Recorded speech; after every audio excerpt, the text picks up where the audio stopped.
नमस्कार, मैं विमलेंदु चैतन्य और आप देख रहे हैं अब तक बिहार। हम मौजूद हैं गया शहर का ऐतिहासिक गांधी मैदान में। हमारे पीछे जो आप दृश्य देख रहे हैं वो कुंभकर्ण, रावण और मेघनाथ का पुतला है। संसार और पूरी दुनिया में अहंकार, मोह, क्रोध, लोभ, इन सभी दोष से लोगों को मुक्त होने के लिए सदैव हमेशा यह याद दिलाता है कि आपको अगर जीवन में सफलता पानी है और अच्छे गुण आप में समाहित करानी है तो आपको रावण जैसे अहंकार को समाप्त करना होगा, तभी आप जीवन में सफल हो पाएंगे। अब प्रशासनिक स्तर पर गया के गांधी मैदान में पूरी मुस्तैदी के साथ तैयारी हो चुकी है और तकरीबन 4 बजे से कार्यक्रम शुरू हो जाएगा रावण दहन के लिए। चारों तरफ आपको हम चलिए दिखाते हैं और ये आपको एहसास कराते हैं कि यहाँ पे जो व्यवस्थाएं हैं वो पूरी तरह चाक चौबंद व्यवस्था है। परिंदा पर भी ना मार सके, इसलिए आपको कैमरे की निगाह में वहाँ पे आपको दिखाते हैं कि डॉग स्क्वाड है, पुलिस के लोग हैं यहाँ पे।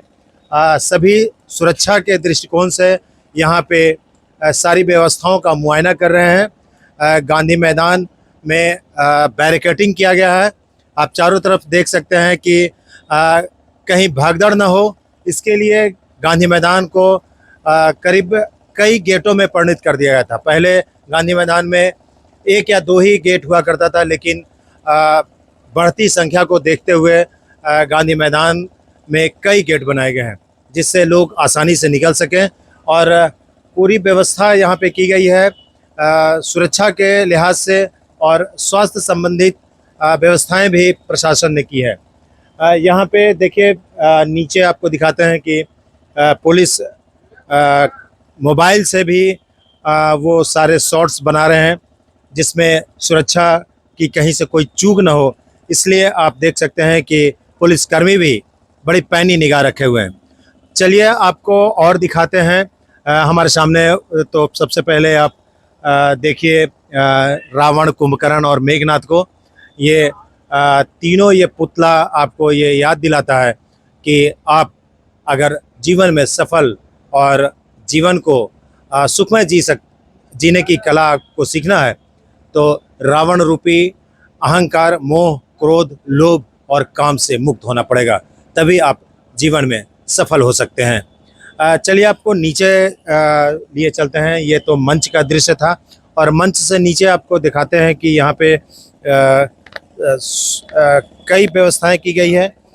यहाँ पे ये स्वास्थ्य विभाग के भी कर्मचारी यहाँ पे हैं।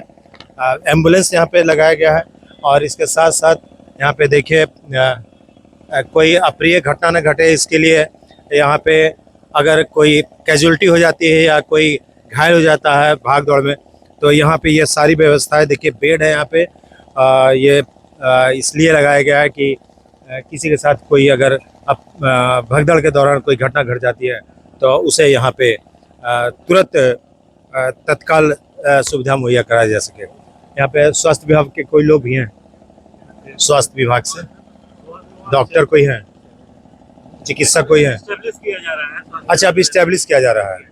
अच्छा, आप लोग कहाँ से हैं? हेल्थ से हैं? हाँ, अच्छा अच्छा, कलेक्ट्रेट से। अच्छा, प्रशासनिक। हमारे पीछे प्रशासनिक लोग हैं, मुआयना कर रहे हैं और ये लोग यहाँ पे कोई कमी ना रहे, कोई व्यवस्था में कोई चूक ना हो, इसके लिए यहाँ पे सारी व्यवस्थाएं की जा रही है। और अब आपको लिए चलेंगे वापस स्टूडियो और आप यहाँ पे देख रहे थे गया के गांधी मैदान से हम आपको कवरेज दिखा रहे थे। शाम के करीब 4 बजे या यूँ कहें कि 3 बजे से अगर आप मैदान में मौजूद रहेंगे तो आप बड़े ही आराम से यहाँ पे पूरी तरह रावण दहन का कार्यक्रम देखने में आप सफल हो सकते हैं। वरना अगर आप लेट से आएंगे तो यहाँ पे देर हो सकता है। आप जितनी जल्दी यहाँ पे पहुँचे और अपना स्थान सुरक्षित कर लें ताकि आपको कोई परेशानी ना हो यहाँ पे आने में। तो हम समझते हैं कि यहाँ पे 3 से 4 बजे के बीच यहाँ पे गहमा गहमी शुरू हो जाएगी, एक्टिविटी शुरू हो जाएगी। आपको बताएं कि परंपरागत तरीके से जहाँ से दशहरा कमेटी द्वारा निकाली जाती है झांकी, वो स्थान है गुरुद्वारा के पास अजय तरवे के घर से।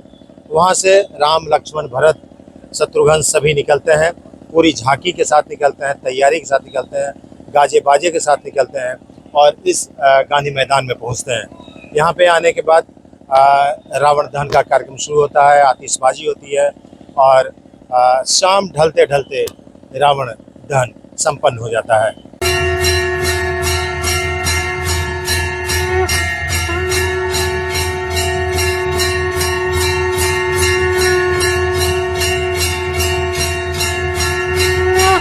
मेरे तरफ से गया वासियों को विजयदशमी की हार्दिक शुभकामनाएं।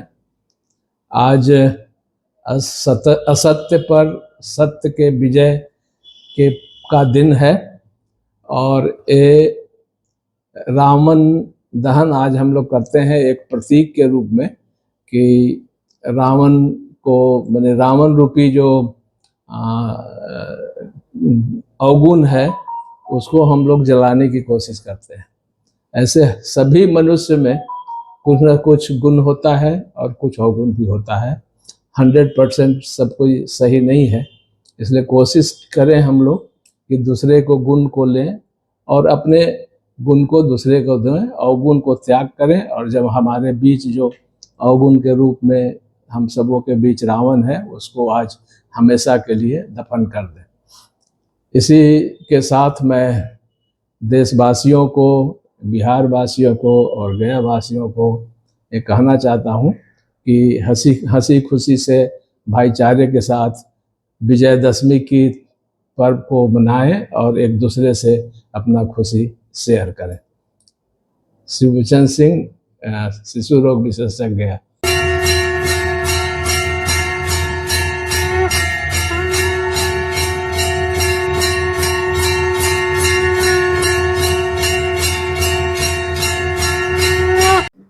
विजयदशमी के इस शुभ अवसर पर पहला संदेश तो यही है कि सच की हमेशा जीत रही है। सच के साथ जो भी चले हैं वो हमेशा आगे सफल हुए हैं और समाज को भी बेहतर दिशा प्रदान किए हैं। आज के दिन यही शिक्षा हमें अपनी भारतीय परंपरा के तहत प्राप्त करना है। और सिर्फ यही नहीं बल्कि भारतीय परंपरा में जितने भी पर्व या इस तरह के कल्चर जो हमारे साथ हैं, वह हर वक्त मानव पक्ष में, मानवता के प्रति हमें संवेदनशील बनाता है। दूसरा पक्ष, इन भारतीय जो कल्चर हमारा है, जो परंपरा है, वो हर समय समय पर एक ऐसी व्यवस्था सामाजिक कायम करता है जिससे अमीर और गरीब के बीच की दूरियां मिटती हैं। अमीर और गरीब या मध्य वर्ग के लोग के बीच में इकोनॉमिक ट्रांजैक्शन होते हैं जिससे कि हर व्यक्ति के पास, जो गरीब हैं उनके पास भी पैसा का पहुंच बनता है। अपने छोटे छोटे चीज़ जो बना पाते हैं, आप देखते होंगे किसी भी पूजा कार्यक्रम में कि पंडाल के बगल में छोटे छोटे दुकान होते हैं जो किसी अंबानी या अडानी का नहीं होता है, बल्कि लोकल के गरीब तबके के लोग जिनको पैसों की ज़रूरत होती है वो अपने हाथों से बनाते हैं और उनकी बिक्री होती है। तो हमारा जो ये भारतीय कल्चर है, समय समय पर आपको सत्य के प्रति, मानवता के प्रति जागरूक करता है। साथ ही साथ गरीबों को, मध्यवर्गीय लोगों को आनंद का एक मौका देता है और साथ ही साथ इकोनॉमिक ट्रांजैक्शन, जिसके लिए दुनिया न जाने कितने उपाय करती है, भारतीय परंपरा में स्वतः उत्पन्न इकोनॉमिक ट्रांजैक्शन होते हैं और जिससे कि नेचुरली आपके समाज में खुशियाँ बढ़ती हैं। तो हम इस के आपके माध्यम से कहना चाहेंगे कि ऐसे पर्व में खूब बढ़ चढ़ कर हिस्सा लें, लेकिन भारतीय परंपराओं के तहत मन में पूजा भाव, मानवीय भाव उत्पन्न करें, उसे रखें, न कि सिर्फ इसे नाच और गाना का अवसर समझें। धन्यवाद।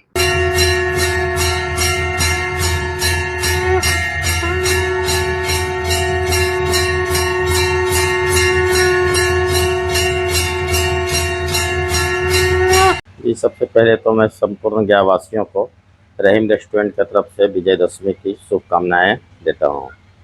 दरअसल ये 2 युद्धों का त्यौहार है। 2 युद्ध आज के दिन अंत हुआ था। एक जब राम ने रावण को मारा था, यानी सत्य पे असत्य की विजय हुई थी, और दूसरा माँ दुर्गा, जिसे हम लोग नवरात्रि भी मनाते हैं, तो महिषासुर को वो समाप्त करके विजय गाथा लिखी थी। तो हमारे अंदर, हमारे समाज के अंदर जितनी भी तरह की बुराइयां हैं वो ख़त्म करने का प्रतीक माना जाता है ये विजयदशमी। दरअसल हमारे अंदर दशहरा यानी 10 बुरी आदतें हैं, जिन्हें अगर हम समाप्त कर लें तो सच में हम लोग विजयदशमी मनाने के लायक हैं अथवा नहीं। जैसे में काम, क्रोध, लोभ, हिंसा, चोरी, मतलब किसी भी प्रकार की बुराई जो हमारे अंदर है उसको समाप्त करना। अगर हम लोग 2-4 बुराइयों को भी समाप्त कर दें तो सही मायने में हम लोग दशहरा मनाने के प्रतीक हैं। साथ ही साथ ये हमारे वीरता और शौर्य का प्रतीक है। हमारे अंदर, हमारे समाज के अंदर वीरता आए, हमारे रक्त के अंदर वीरता आए, ये हमें दर्शाता है कि वो वीरता का प्रयोग हम लोग माँ दुर्गा से शक्ति प्राप्त करके बुराइयों को अंत करने में लगाएं, तो हमारा समाज, हमारा परिवार, हर व्यक्ति सही दिशा में जाएगा। और हर वर्ष रावण को पुतला दहन करने के साथ साथ हम अपने अंदर के जो पुतला रूपी शरीर है उससे भी अपने रावण को और महिषासुर जैसे राक्षसों को समाप्त करें। हैप्पी दशहरा। इन्हीं शब्दों के साथ मैं विदा लेता हूँ। धन्यवाद। नमस्कार, मैं विमलेंदु चैतन्य और आप देख रहे हैं अब तक बिहार। चैतन्य कम्युनिकेशंस के समाचार प्रभाग में आपका स्वागत है। आइए चलते हैं आज की पहली खबर की ओर।